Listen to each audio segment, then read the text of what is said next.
ثمانية أزواج من الضأن اثنين ومن المعز اثنين قل آذكرين حرم أم الأنثيين أما اشتملت عليه أرحام الأنثيين نبئوني بعلم إن كنتم صادقين ومن الإبل اثنين ومن البقر اثنين قل آذكرين حرم أم الأنثيين أما اشتملت عليه أرحام الأنثيين أم كنتم شهداء إذ وصاكم الله بهذا فمن أظلم ممن افترى على الله كذبا ليضل الناس بغير علم إن الله لا يهدي القوم الظالمين صدق اللہ العظیم۔ ثمانیۃ ازواج، اللہ نے 8 جوڑوں کو تمہارے فائدے کے لیے پیدا کیا۔ من الضأن اثنین، بھیڑ سے 2 نر اور مادہ، ومن المعز اثنین، اور بکری سے 2 نر اور مادہ۔ قل آپ فرما دیجئے آذکرین حرم، کیا اللہ نے 2 مذکر حرام فرمائے ہیں، ام الانثیین، یا 2 مؤنث، ام اشتملت، یا وہ کہ مشتمل ہے، علیہ اس پر، ارحام الانثیین، 2 مؤنثوں کا رحم، بچہ دانی۔ نبئونی، تم مجھے بتلاؤ، بعلم، علم کے ساتھ، ان کنتم صادقین، اگر تم سچے ہو۔ ومن الابل اثنین، اور اونٹ میں سے 2 نر اور مادہ، ومن البقر اثنین، اور گائے میں سے 2 نر اور مادہ۔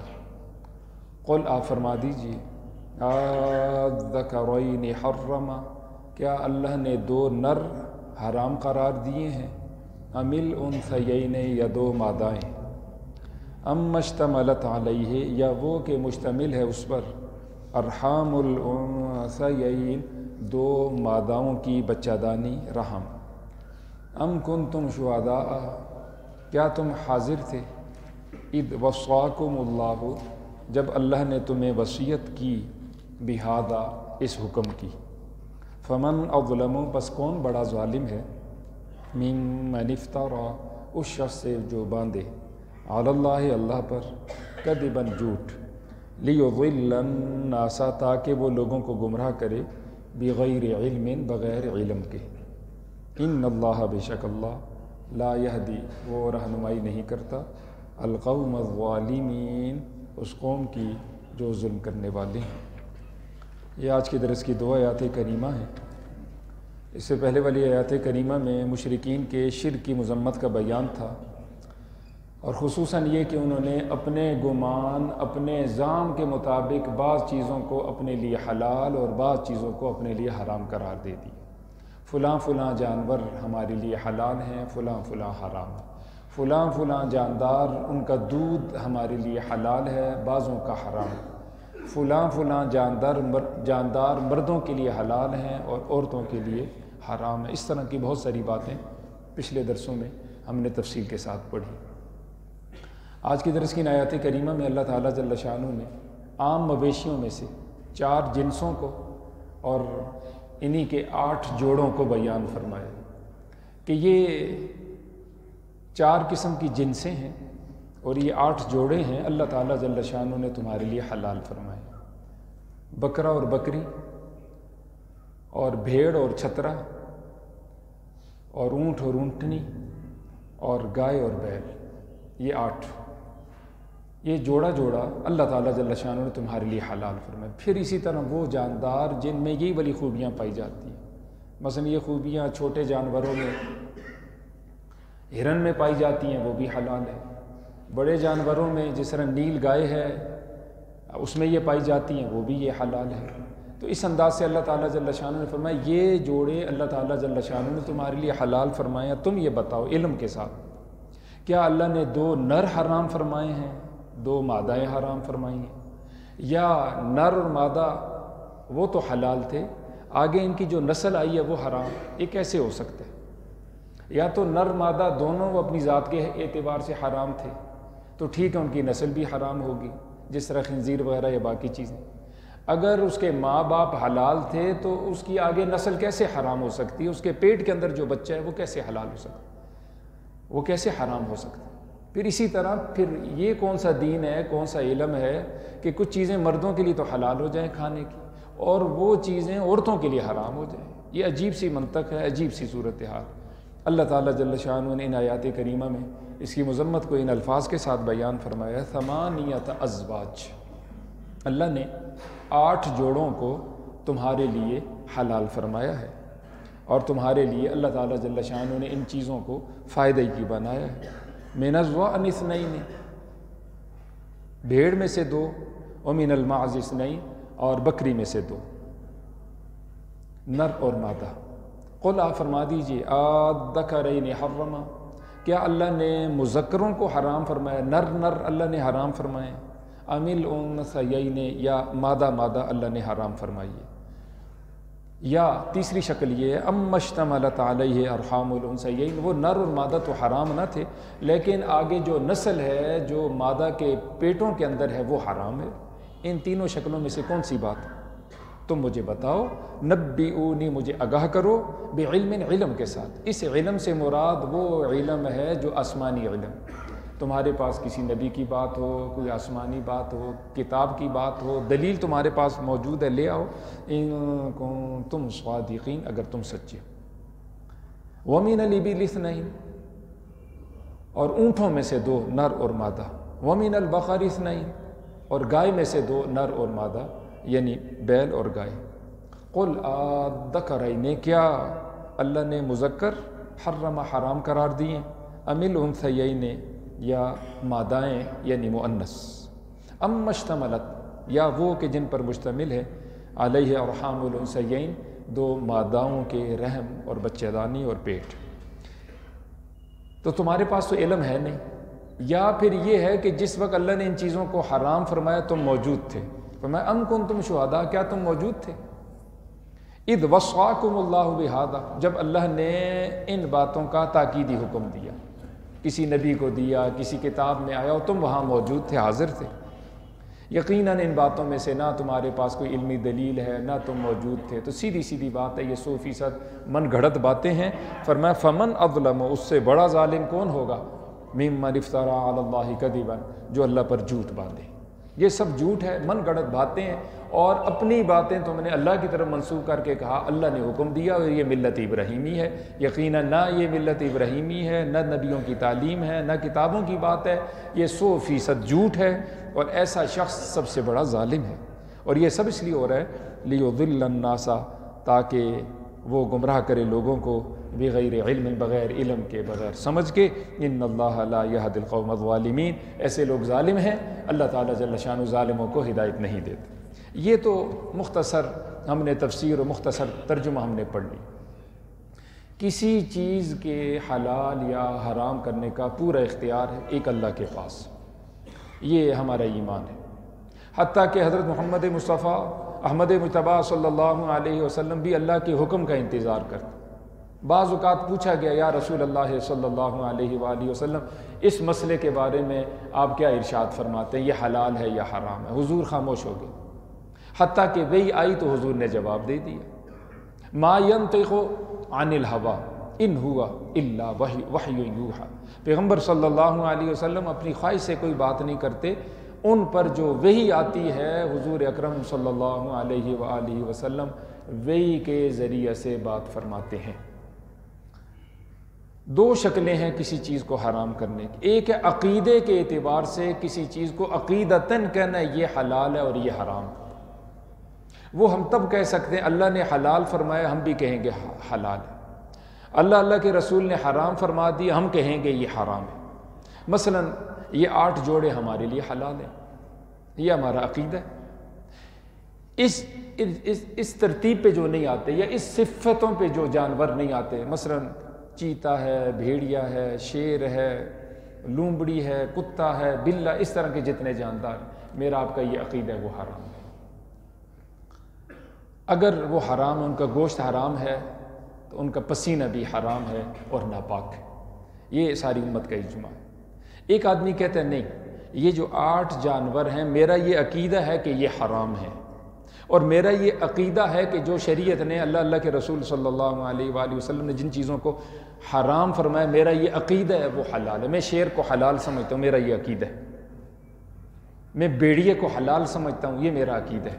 میں خنزیر کو حلال سمجھتا ہوں، میرا یہ عقیدہ ہے۔ تو سیدھی بات ہے، گویا کہ اللہ کے ان احکامات کو اس نے جھٹلا دیا، اللہ کی حلال کردہ چیز کو حرام، حرام کو حلال بنا دیا۔ وہ مسلمان نہیں، اللہ کے اس حکم کو اس نے توڑ دیا، وہ مسلمان نہیں رہے گا، مومن نہیں رہے گا۔ دوسری شکل ہے نہیں، عقیدہ اس کا ہے جو اللہ نے حلال فرمایا، اللہ کے رسول نے حلال فرمایا وہ حلال ہے، جو اللہ کے رسول صلی اللہ علیہ وآلہ وسلم نے حرام فرمایا وہ حرام ہے۔ لیکن میں اپنی ذات کے اعتبار سے ان چیزوں کو اپنے لیے حرام سمجھتا ہوں، یہ میرے لیے حلال نہیں ہے۔ عقیدہ میرا اپنی جگہ، عمل کے اعتبار سے میں ان چیزوں کو نہیں کھاؤں گا۔ میں بکری کا گوشت اپنے لیے حرام قرار دیتا ہوں، میں گائے کا گوشت اپنے لیے حرام قرار دیتا ہوں، میں چاول، یہ دالیں، باقی حلال چیزیں جتنی بھی اجناس ہیں، میں ان کو اپنے لیے حرام قرار دیتا ہوں۔ تو حرام قرار دینا یہ گناہ ہے۔ اللہ نے حلال فرمایا، اس نے اپنے لیے حرام قرار دے دیا، یہ گناہ ہے، یہ ناجائز بات ہے۔ اور اگر اس نے حلال چیز کو اپنے لیے حرام قرار دے دیا تو اس ارادے کا، اس حرمت کا جو اپنے اوپر اس نے چیز کو حرام قرار دیا ہے، توڑنا لازم اور ضروری ہے۔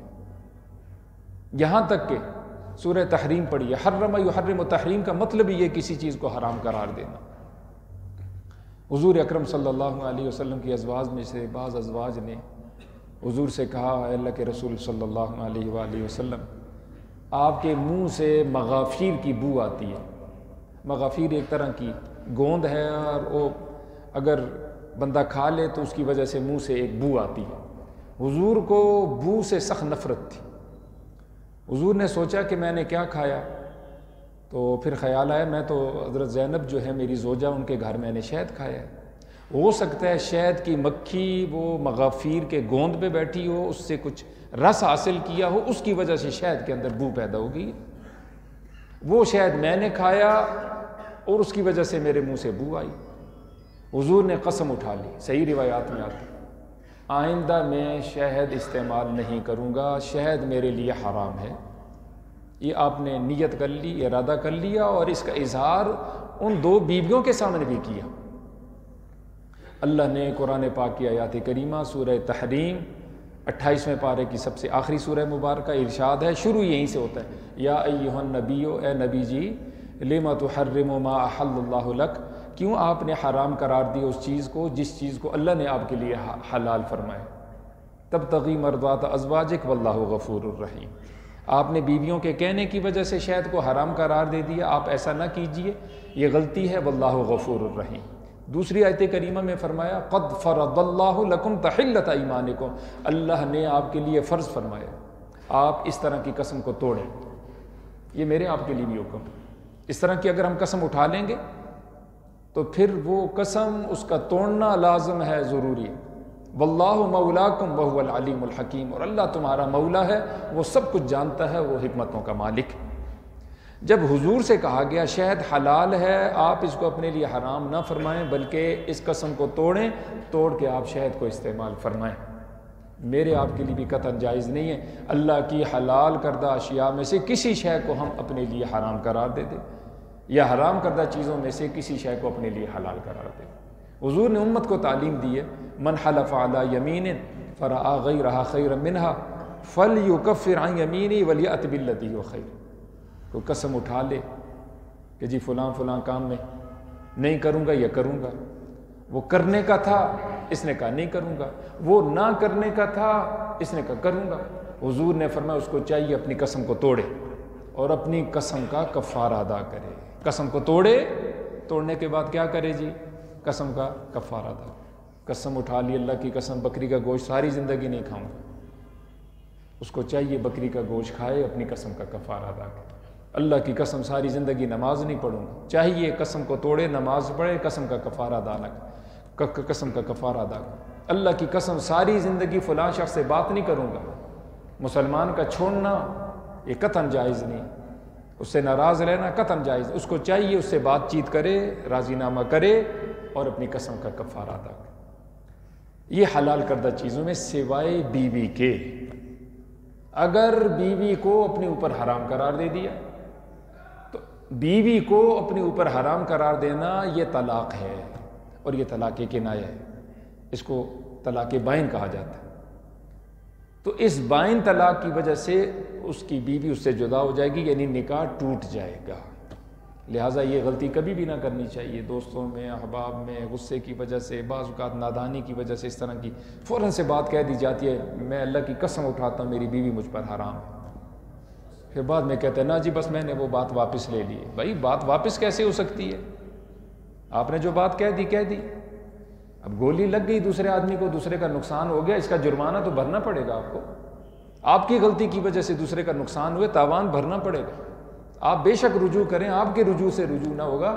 حضور اکرم صلی اللہ علیہ وآلہ وسلم نے اس کی تفصیلات خود احادیث مبارکہ میں بیان فرمائی ہے کہ اگر یوں کہے کہ میری بیوی مجھ پر حرام ہے تو اس کی بیوی اس پر حرام ہو جاتی ہے، یعنی طلاق واقعہ ہو جاتی ہے، نکاح ٹوٹ جاتا ہے۔ نیا نکاح لازم اور ضروری ہے، اس کی تفصیلات اپنے علماء سے پوچھ سکتے ہیں۔ یہ چند باتیں اس سلسلے میں عرض کی ہیں، اللہ سے دعا ہے اللہ ہمیں یقین عمل کی توفیق سے مالا مال فرمائے۔